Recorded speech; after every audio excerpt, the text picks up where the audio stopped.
इस कहानी में दिखाया गया है कि शहर में एक घातक गैस छोड़ दी जाती है जो इंसानों की जिंदगी के लिए बड़ा खतरा बन जाती है। लेकिन आखिर ऐसा क्यों किया गया, यही जानेंगे इस कहानी में। कहानी की शुरुआत होती है ली यंग नाम के एक युवक से, जो टैलेंटेड तो था लेकिन बेरोजगार था। वह अपने माता पिता के साथ रहता था। कॉलेज के दिनों में ली एक रॉक क्लाइंबिंग टीम का लीडर हुआ करता था और कई प्रतियोगिताएं जीत चुका था। लेकिन इतनी मेहनत और टैलेंट के बावजूद उसे कोई नौकरी नहीं मिल पा रही थी। हर जगह से उसे बस रिजेक्शन ही मिल रहा था। उसकी बहन और भांजा अक्सर उसका मजाक उड़ाते थे कि वो कभी नौकरी नहीं पा सकेगा, जिससे ली अंदर ही अंदर बहुत टूट चुका था। अब मौका था उसकी माँ के 78वें जन्मदिन का। ली और उसकी बहन ने तय किया कि इस बार बर्थडे अच्छे से मनाया जाएगा। ली ने सुझाव दिया कि पास में एक शानदार होटल है, क्लाउड गार्डन, क्यों ना वहीं सेलिब्रेट करें। उसकी बहन को ये आइडिया पसंद आया और अगली ही सुबह सब लोग वहीं पहुंच गए। वहां परिवार के और रिश्तेदार भी आए हुए थे। लेकिन क्योंकि ली अभी भी बेरोजगार था, सब उसे ताने मारने लगे।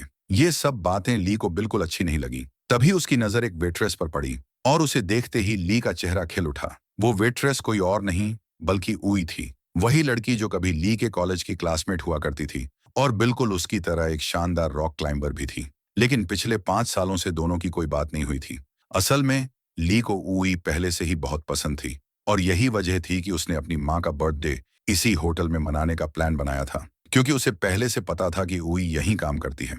जब ली की नजर उस पर पड़ी तो वो बहुत खुश हो गया, मानो जिसे वो लंबे वक्त से ढूंढ रहा था वो मिल गई हो। उई भी उसे देखकर हैरान रह गई। दोनों बाहर जाकर बात करने लगे। उई ने मुस्कुराकर पूछा, तो आजकल क्या कर रहे हो? ली को शर्म आई कि वो बेरोजगार है, इसलिए उसने झूठ बोल दिया, मैं एक बड़ी कंपनी में मैनेजर हूँ। वो नहीं चाहता था कि उई को उसकी सच्चाई पता चले।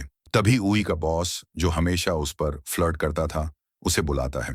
उई को यह बिल्कुल पसंद नहीं आता, लेकिन मजबूरी ये थी कि वो होटल उसके पिता का था और अगर वो बॉस की बात टालती तो शायद अपनी नौकरी खो देती। दूसरी तरफ शहर के बीचों बीच एक ट्रक आकर रुकता है। उसमें से एक आदमी उतरता है और जैसे ही वो ट्रक के वॉल्व खोलता है, वहां से जहरीली गैस निकलने लगती है। धीरे धीरे ये गैस पूरे शहर में फैलने लगती है और यही गैस आगे चलकर बनती है पूरे शहर की तबाही की वजह। जैसे जैसे वो जहरीली गैस फैलने लगी, जो भी उसके संपर्क में आया दम घुटने से गिरने लगा। कुछ ही देर में पूरे शहर में अफरा तफरी मच गई। लोग जान बचाने के लिए इधर उधर भागने लगे। सड़कों पर चीख पुकार गूंजने लगी। तभी एक जलती हुई कार होटल से टकरा जाती है और जबरदस्त धमाका होता है। अंदर ली अपने परिवार के साथ माँ का बर्थडे मना रहा था, लेकिन अब सब कुछ बदल चुका था। डर के मारे वो सब बाहर की ओर भागते हैं और बाहर आते ही देखते हैं कि पूरा शहर तबाही में डूबा हुआ है। हर कोई अपनी जान बचाने की कोशिश में भाग रहा है और वही जहरीली गैस अब उनकी तरफ तेजी से बढ़ रही है।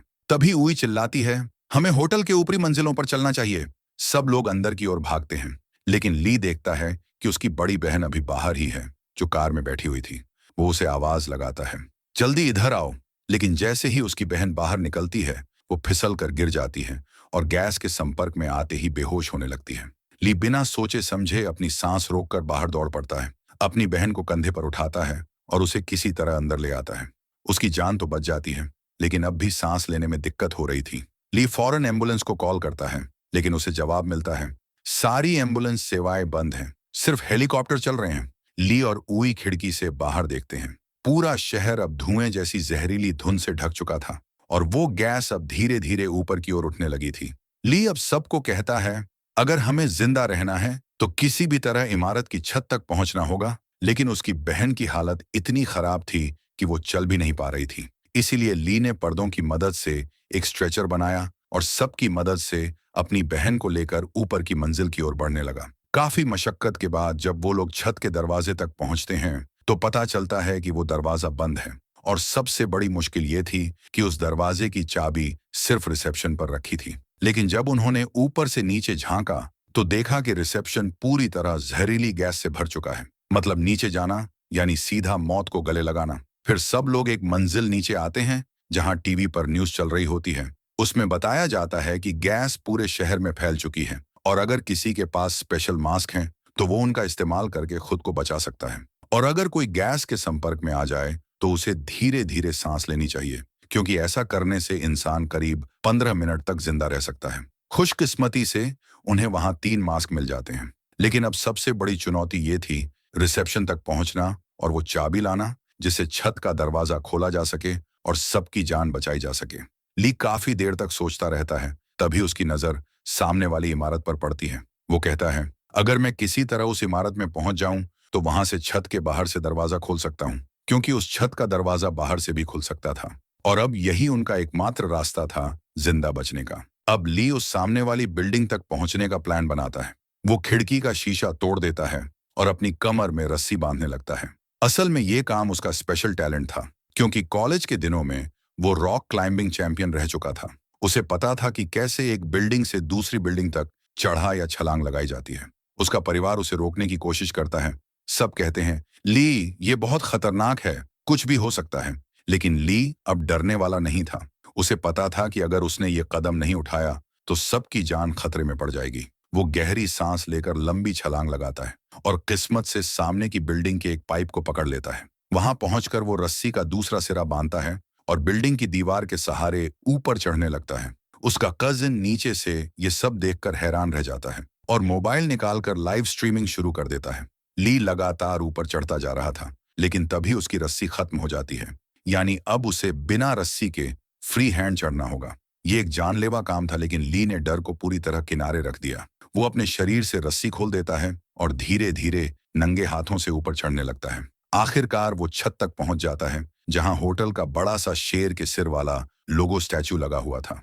वो उस पर पकड़ जमाता है और खुद को ऊपर खींचने की कोशिश करता है, लेकिन अब तक उसकी सांसें फूल चुकी थीं, शरीर थक चुका था और हर एक सेकंड उसके लिए मौत से लड़ने जैसा बन गया था। ली जानता था कि अगर उसने अब एक कदम भी पीछे हटाया तो कई लोगों की जिंदगी खतरे में पड़ जाएगी। इसलिए वो पूरी हिम्मत जुटाकर खुद को ऊपर खींचता है और आखिरकार छत के ऊपर पहुंच जाता है। वहां पहुंचकर वो बाहर से दरवाजा खोल देता है, जिससे बाकी सब लोग भी छत पर आने में सफल हो जाते हैं। अब सबको उम्मीद की एक किरण नजर आती है, क्योंकि यहां से हेलीकॉप्टर रेस्क्यू टीम उन्हें देख सकती थी। सब लोग अपने मोबाइल की फ्लैशलाइट्स ऑन करते हैं और आसमान की ओर इशारा करते हुए मदद मांगने लगते हैं, लेकिन इतनी ऊंचाई से उनकी रोशनी दिखाई देना मुश्किल था। तभी उई को एक आइडिया आता है। वो कहती है, अगर हम सब मिलकर एच के शेप में खड़े हो जाएं और लाइट ऑन करें तो ऊपर से कोई भी समझ जाएगा कि एच मतलब हेल्प। सब लोग उई की बात मानते हैं और उसी तरह खड़े होकर अपने मोबाइल की फ्लैशलाइट्स जलाते हैं। अब वो सब उम्मीद में आसमान को देख रहे थे, लेकिन कोई हेलीकॉप्टर नहीं आ रहा था। तभी उई को समझ आता है कि मोबाइल की लाइट इतनी तेज नहीं है कि ऊपर से दिखाई दे सके। वो बिना वक्त गंवाए नीचे दौड़ती है और होटल के बड़े होर्डिंग बोर्ड की लाइट्स को ब्लिंक करने लगती है। अब ऊपर उड़ता हुआ हेलीकॉप्टर उस चमकती हुई लाइट को देख लेता है। पायलट तुरंत समझ जाता है कि कुछ लोग वहां फंसे हुए हैं और कुछ ही देर में हेलीकॉप्टर होटल की छत के ऊपर पहुंच जाता है। सब लोग खुशी से झूम उठते हैं। ऊपर से एक सेफ्टी प्लेटफॉर्म नीचे छोड़ा जाता है ताकि सबको एक एक करके रेस्क्यू किया जा सके। एक एक करके सब लोग सेफ्टी प्लेटफॉर्म में चढ़ने लगते हैं, लेकिन जब ली और उई की बारी आती है तो प्लेटफॉर्म ओवरलोड हो जाता है और अब उनमें जगह नहीं बचती। हेलीकॉप्टर बाकी सबको लेकर उड़ जाता है और अब ली और उई अकेले छत पर फंस जाते हैं। दोनों को उम्मीद थी कि हेलीकॉप्टर वापस आएगा, लेकिन तब तक जहरीली गैस ऊपर तक पहुंच चुकी थी। वो वहां ज्यादा देर नहीं रह सकते थे, इसलिए दोनों अपने पास बचे मास्क पहन लेते हैं और जो भी रस्सियां और जरूरी सामान था वो बैग में डालकर निकल पड़ते हैं।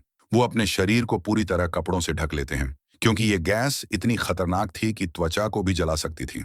अब दोनों नीचे सड़क पर उतरते हैं, लेकिन वहां चारों ओर बस धुंध जैसी जहरीली गैस फैली हुई थी। कुछ भी साफ दिखाई नहीं दे रहा था। वो भागते हुए एक और इमारत की छत पर पहुंचते हैं, लेकिन गैस वहां तक भी पहुंच चुकी थी। अब वो समझ जाते हैं कि अगर जिंदा रहना है तो उन्हें और ऊंची बिल्डिंग पर जाना होगा। दोनों मिलकर दूसरी इमारत की ओर बढ़ते हैं, जहां तक गैस अभी नहीं पहुंची थी। लेकिन अब उनके मास्क भी जवाब देने लगे थे, क्योंकि गैस के असर से फिल्टर चौक हो चुके थे। फिर भी उनके पास एक आखिरी मास्क बचा था। वो दूर देखते हैं, सामने एक और ऊंची बिल्डिंग थी, जहां पहुंचकर शायद वो दोनों बच पाए। अब बिना सोचे वो उसी दिशा में बढ़ते हैं, जिंदगी की आखिरी उम्मीद के साथ। अब दोनों सामने वाली इमारत तक पहुंचने के लिए रस्सी फेंकते हैं। पहले उई जाती है, क्योंकि उसका वजन हल्का था और उसे पार करने में ज्यादा ताकत नहीं लगेगी। वो बड़ी मुश्किल से दूसरी बिल्डिंग तक पहुंच जाती है। अब ली की बारी आती है। वो भी धीरे धीरे रस्सी पकड़कर आगे बढ़ता है। तभी जहरीली गैस वहां तक भी पहुंच जाती है, लेकिन ली ने मास्क पहना हुआ था, इसलिए वो किसी तरह बच जाता है। वहां से दोनों नीचे देखते हैं। सामने की इमारत में कई बच्चे फंसे हुए थे, जो जोर जोर से मदद के लिए चिल्ला रहे थे। ली और उई समझ जाते हैं कि अब उन्हें सिर्फ खुद को नहीं, बल्कि इन बच्चों को भी बचाना है। वो एक एरो का निशान बनाते हैं जो बच्चों वाली बिल्डिंग की तरफ इशारा करता है ताकि रेस्क्यू टीम को पता चल सके कि मदद की जरूरत कहाँ है। कुछ ही देर में हेलीकॉप्टर वहां पहुंच जाता है और सारे बच्चों को सुरक्षित बाहर निकाल लेता है। अब ली और उई को उम्मीद होती है कि अगली बार हेलीकॉप्टर उनके पास भी लौटेगा, लेकिन किस्मत को शायद कुछ और मंजूर था। पास ही के गैस स्टेशन में जोरदार धमाका हो जाता है। उससे गैस और भी तेजी से फैलने लगती है और अब वो उनकी तरफ बढ़ रही थी। दोनों ऊपर देखते हैं। दूर एक बहुत ऊंचा टॉवर नजर आता है। ली कहता है, अगर हमें जिंदा रहना है तो हमें वहां तक पहुंचना ही होगा। दोनों बिना रुके दौड़ने लगते हैं, हर कदम मौत से लड़ते हुए। आखिरकार जब वो एक जगह पहुंचते हैं तो उन्हें एहसास होता है अब आगे बढ़ना लगभग नामुमकिन है। दोनों एक दूसरे को देखते हैं और आंखों में आंसू भर आते हैं। वो चुपचाप एक दूसरे को गले लगा लेते हैं क्योंकि दोनों जानते थे शायद अब जिंदगी में ये उनका आखिरी पल साथ में है। और हाँ, यही वो पल था जब उन्हें एहसास हुआ कि वो एक दूसरे से हमेशा से प्यार करते थे, बस कभी कह नहीं पाए थे। अब वहां एक ड्रोन भी था जो उन्हें शूट कर रहा था। इसके जरिए पूरा शहर उन्हें लाइव देख रहा था और हर कोई उनके साहस को महसूस कर रहा था। इस बीच और ड्रोन्स भी आ जाते हैं जो उनकी मदद करने के लिए भेजे गए थे। ये ड्रोन सामने वाली बिल्डिंग में रस्सी बांध देते हैं जिससे ली और उई उस बिल्डिंग तक पहुंचने की कोशिश करते हैं, लेकिन जैसे ही वो बीच में पहुंचते हैं दोनों फंस जाते हैं। अब वो ना आगे जा सकते थे ना पीछे, और ऊपर से गैस धीरे धीरे उनकी तरफ बढ़ रही थी। साथ ही दूसरी तरफ बांधी रस्सी भी ढीली होने लगती है। उन्हें मजबूरन रस्सी काटनी पड़ती है, लेकिन तभी दूसरी रस्सी भी अपनी जगह से हिल जाती है और दोनों गिरने लगते हैं। पूरा शहर यह दृश्य अपनी आंखों से देख रहा था और हर कोई दुखी हो गया क्योंकि ली और उई ने अनगिनत लोगों की जिंदगी बचाने के लिए अद्भुत साहस दिखाया था। लेकिन तभी जैसे ही हेलीकॉप्टर वहां पहुंचता है, रेस्क्यू टीम देखती है कि कोई क्रेन पर लटक रहा है और वह कोई और नहीं बल्कि ली और उई थे जो गिरने से अभी अभी बचाए गए थे। रेस्क्यू टीम ने अपनी पूरी ताकत लगाकर उन्हें सुरक्षित स्थान पर पहुंचाया। ली और उई की दोस्तों, परिवार और सभी के चेहरे पर खुशी की लहर दौड़ गई क्योंकि जो साहस और करिश्मा उन्होंने दिखाया वो एक आम इंसान कभी नहीं दिखा सकता था। इसी बीच हम देखते हैं उई को, जहां उसका वही बॉस आता है जो हमेशा उसके साथ फ्लर्ट किया करता था। लेकिन इस बार उई सब्र नहीं कर पाती। वह उसे एक जोरदार थप्पड़ मारती है और तुरंत अपनी नौकरी छोड़ देती है। इसके बाद सरकार पूरा शहर पानी से भिगो देती है क्योंकि उन्होंने समझ लिया था कि गैस के असर को खत्म करने का यही एक तरीका है। इसी बीच ली भी उई के पास आता है। वो उसे लंबे समय से पसंद करता था लेकिन कभी भी अपने प्यार का इजहार नहीं कर पाया। लेकिन यहाँ उसे पता चलता है कि उई भी उससे बेहद प्यार करती है। तभी अचानक भारी बारिश शुरू हो जाती है जिससे गैस का असर धीरे धीरे शहर से खत्म होने लगता है और इसी सीन के साथ ये फिल्म खत्म हो जाती है।